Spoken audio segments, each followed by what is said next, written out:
Hello everyone. Retirement series की तीसरी video में आपका स्वागत है। पिछली वीडियो के अंत में मैंने आपसे ये क्वेश्चन पूछा था। आई होप आपने सॉल्व किया होगा।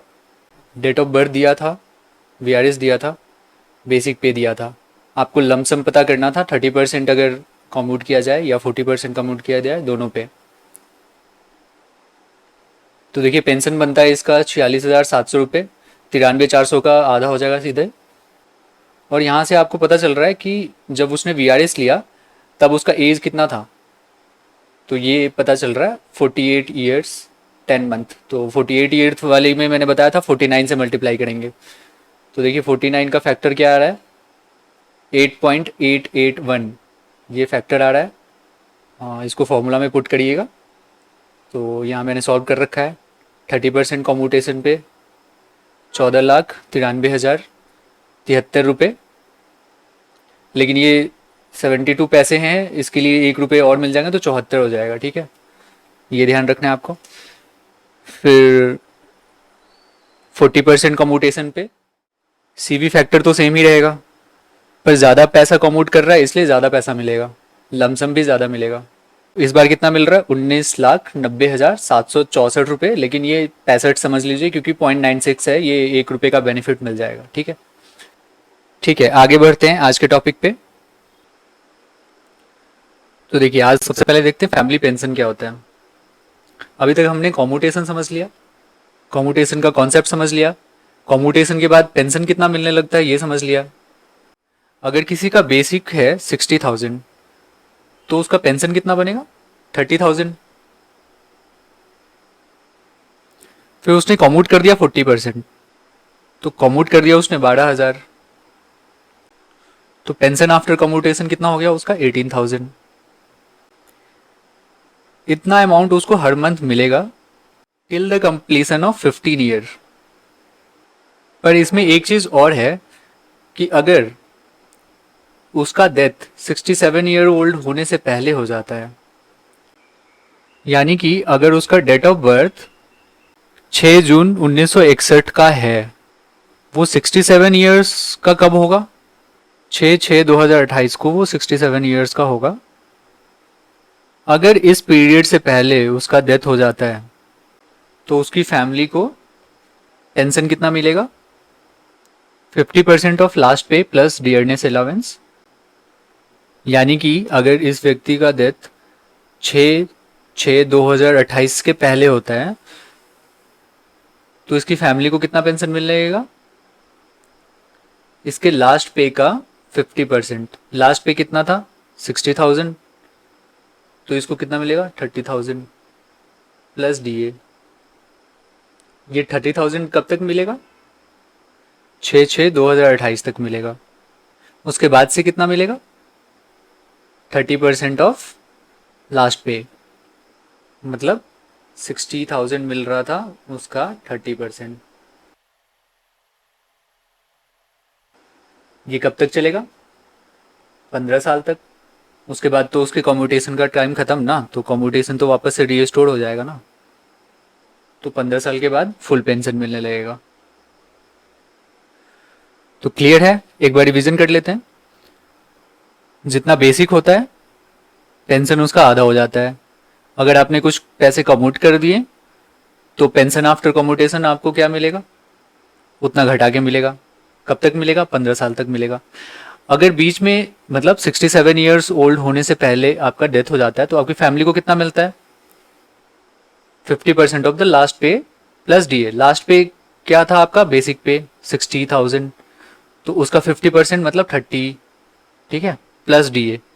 ये कब तक चलेगा, 67 ईयर्स ओल्ड जब तक आप नहीं हो जाते तब तक।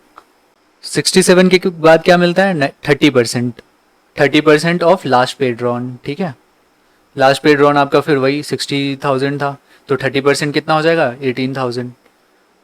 ठीक है, ये भी कब तक चलेगा, अब 7 साल तो आपके ऑलरेडी निकल गए, 8 साल और चल जाएगा, कुल मिला के 15 साल तक ये चलेगा। उसके बाद क्या होगा, आपने जो 40% कॉम्यूट किया था, बैंक ने थोड़ा थोड़ा करके आपसे 15 साल में वो सारे पैसे ले लिए।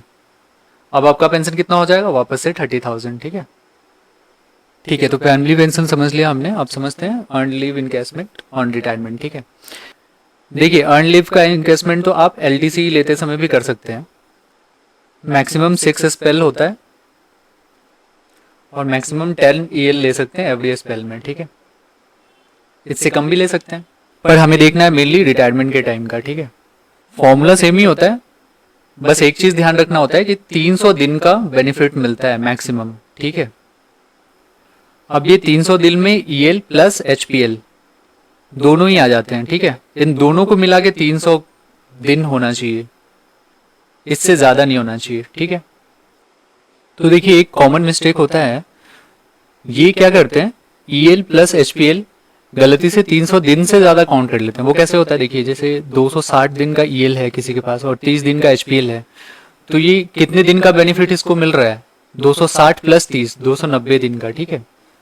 इस केस में क्या होगा, 150 ईएल है 160 एचपीएल है, तो आप ये नहीं कर सकते कि 150 प्लस 160 ये दोनों मिला के 310, 300 ही दे सकते हैं, 310 का नहीं दे सकते, ठीक है।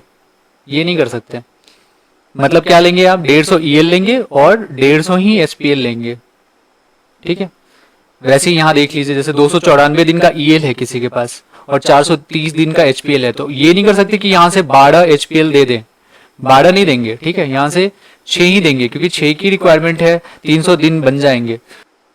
देखिए फॉर्मूला से ज़्यादा क्लियर होगा आपको क्या कहना चाह रहा था। ईएल का जब इन्वेस्टमेंट करते हैं तो क्या करते हैं, बेसिक पे प्लस डीए और जितना नंबर ऑफ ईएल क्रेडिट पे है, अगर 300 है तो 300 बाई 30 कर लेंगे, लेकिन 300 से कम है तो फिर एचपीएल भी इनकैश करेंगे। एचपीएल के लिए क्या होगा, basic plus DA multiplied by number of HPL लेंगे, लेकिन क्या करेंगे ईएल जितना लिया है उसको माइनस करेंगे 300 में से, ठीक है, उतना ही एचपीएल लेंगे। कहने का मतलब है ए प्लस बी ये 300 से ज्यादा नहीं हो सकते, मैक्सिमम 300 ही हो सकते हैं, ठीक है।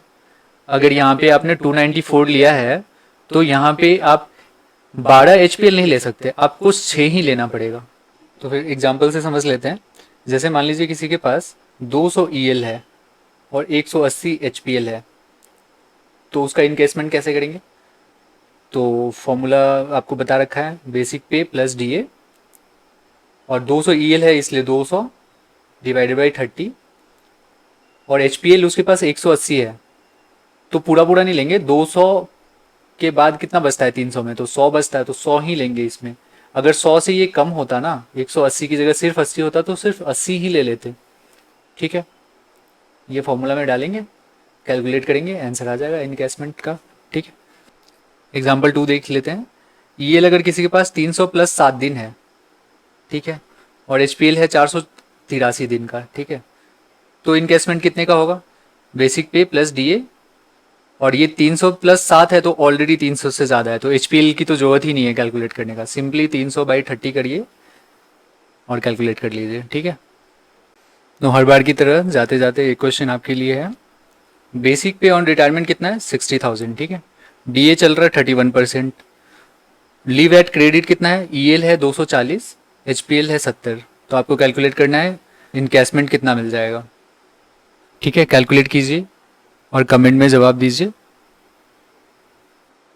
Thank you for your patience, take care.